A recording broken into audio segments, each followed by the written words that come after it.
O coração à prova de tempestade. Ontem eu recebi, minha esposa também, eu creio que vários de vocês receberam um alerta da Defesa Civil, nos informando de riscos severos, de uma tempestade que se aproximava. Eu estava voltando do aeroporto, fui buscar o meu amigo, pastor Cristiano Pessetti, que está em Rondonópolis, e o som do carro estava ligado, conectado ao smartphone, e pela primeira vez eu recebi esse tipo de aviso com um ruído sonoro também. Então foi um susto tremendo, nele e em mim também. Porque começou aquele apito, aquele sinalizador, e aquela música gostosa que nós estávamos escutando através do multimídia do carro, desapareceu e entrou aquele ruído contínuo, e nos avisando de algo que estava prestes a acontecer. Nós não enxergávamos quase nada daquela chuva torrencial que caía sobre a nossa cidade. Naquele momento, já com esta mensagem, há mais de 7 dias, tocando no meu coração, eu imaginei este Salmo 112, versículo 7, como o sinal sonoro dos céus, para nos preparar para as tempestades da vida. Para deixar o nosso coração preparado para as tempestades da vida. Sim, não apenas o Salmo 112, que fala da alegria daquele que serve a Deus, da felicidade de quem teme a Deus. Não apenas o Salmo 112, muitos outros textos da Bíblia são sinalizadores que conectam ao nosso espírito, ao nosso ser interior, ao nosso homem interior, dizendo: prepara, a vida é difícil em alguns momentos, é desafiador em outros momentos, é pesada em tantos outros. E o homem de Deus, a mulher de Deus, nós todos precisamos estar preparados. A defesa celestial nos envia constantemente estes avisos, e o próprio Jesus nos avisou também quando ele disse: no mundo tereis aflições, mas tenham bom ânimo, eu venci o mundo. E o 112, versículo 7 diz: ele, este homem que teme ao Senhor, ele não teme más notícias. O seu coração está firme, confiante no Senhor. Agora, preste atenção nessa realidade.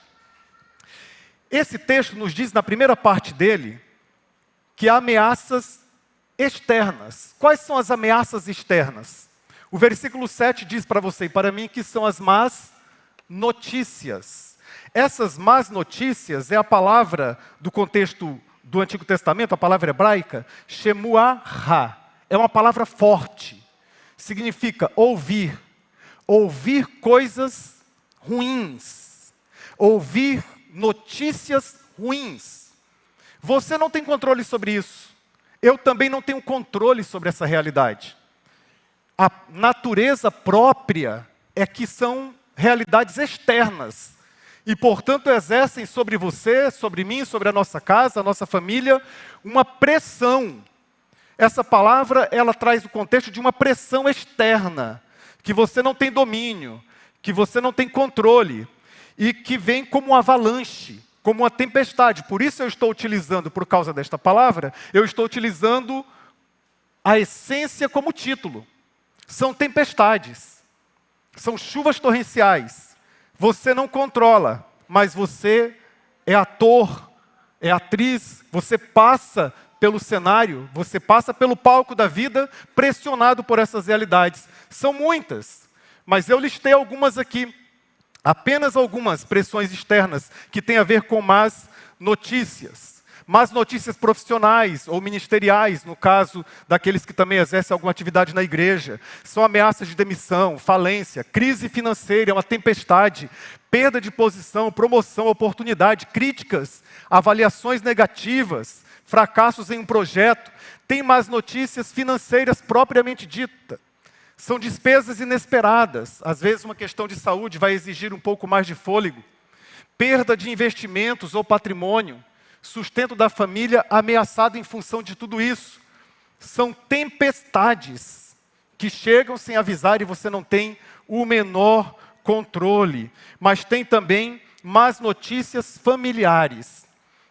Elas têm a ver com doença, falecimento na família nuclear, ou na família estendida também, problema no casamento, problema com os filhos. Como isso ameaça a nossa vida, a nossa saúde, o nosso controle emocional. São ameaças externas. Problemas no casamento e com os filhos se configuram num verdadeiro vendaval. Mas tem as más notícias morais, espirituais. Conviver num ambiente hostil à fé. Talvez eu falo nesta manhã para alguns de vocês que estão sofrendo no ambiente de trabalho, simplesmente por expressar a sua confiança em Jesus. Por mais que você esteja preparado para tanto, isso também bagunça um pouco o enredo da sua vida. Injustiça, perseguição, difamação, más notícias pessoais, envelhecimento, limitações para o presente ou para o futuro, frustrações de sonhos e planos, sentimentos de fracasso.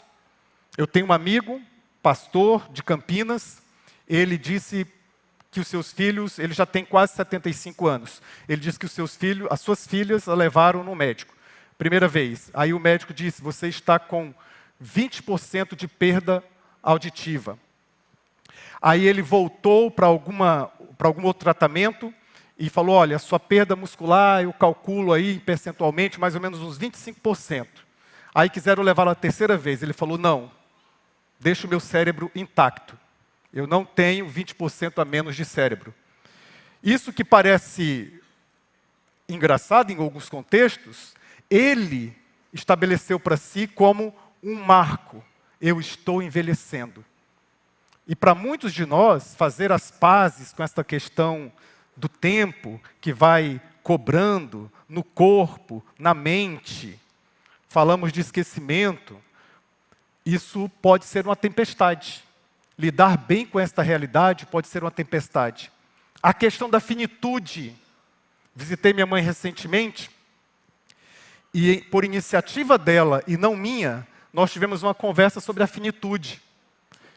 Desconfortável num primeiro momento.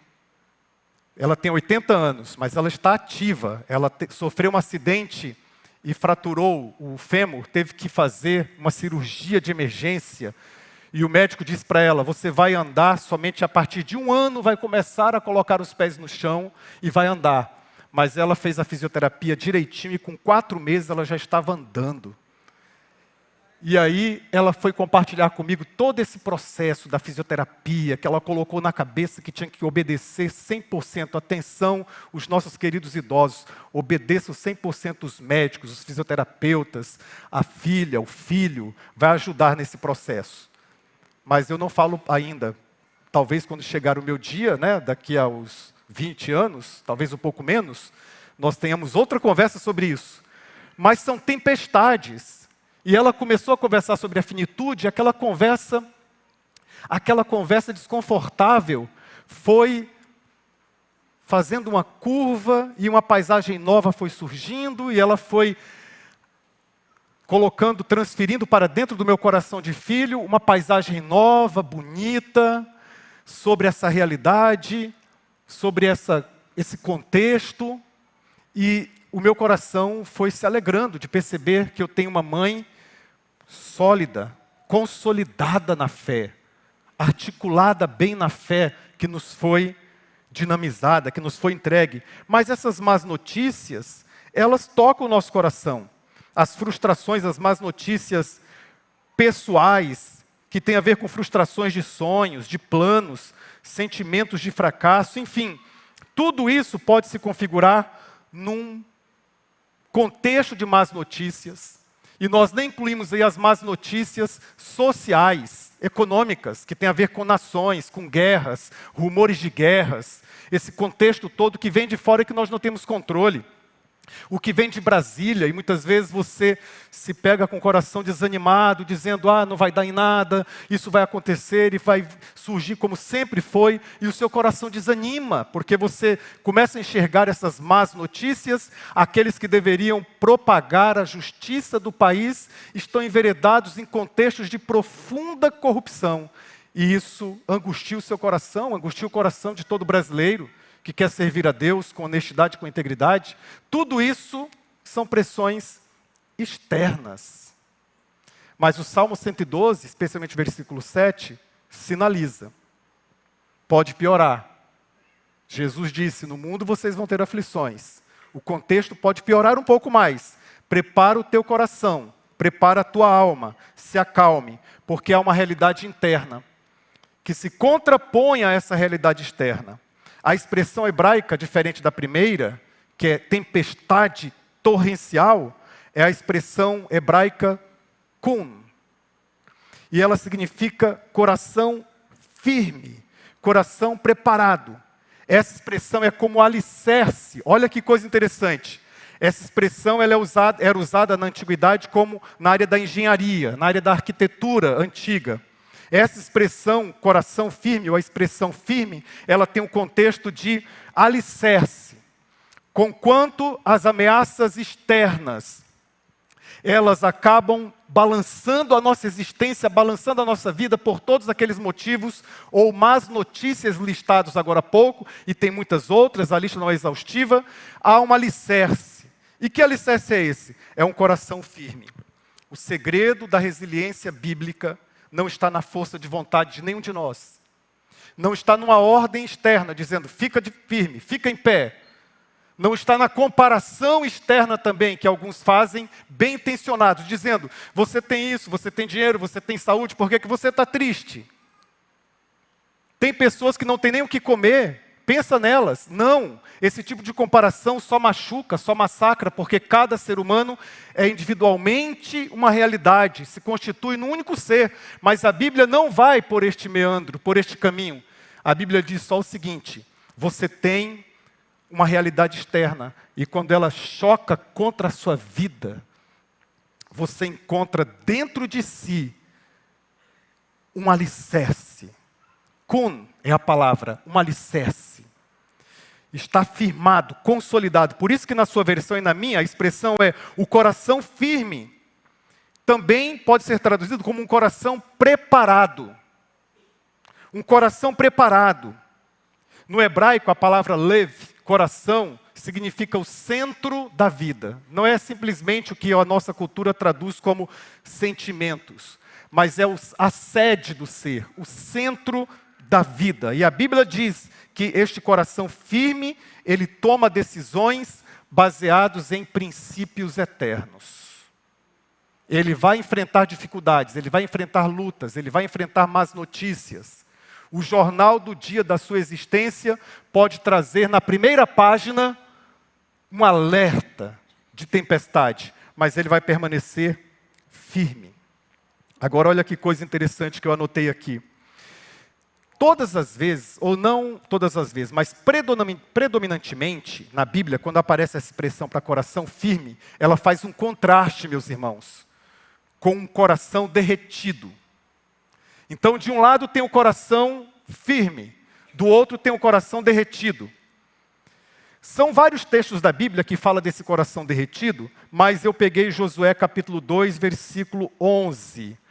Lá diz que o povo de Deus, por causa de uma má notícia, estava quase desmaiando de medo. Coração derretido é o coração que desmaia diante das más notícias. É um coração que não tem firmeza, que não tem, é um alicerce mal feito nesse sentido. Mas aquele que está em Cristo permanece de pé, mesmo diante das más notícias. E por que exatamente? Nós vamos para o terceiro e último ponto da nossa reflexão nesta manhã. Porque é uma realidade eterna, que vai além da realidade externa e interna. Ela é eterna.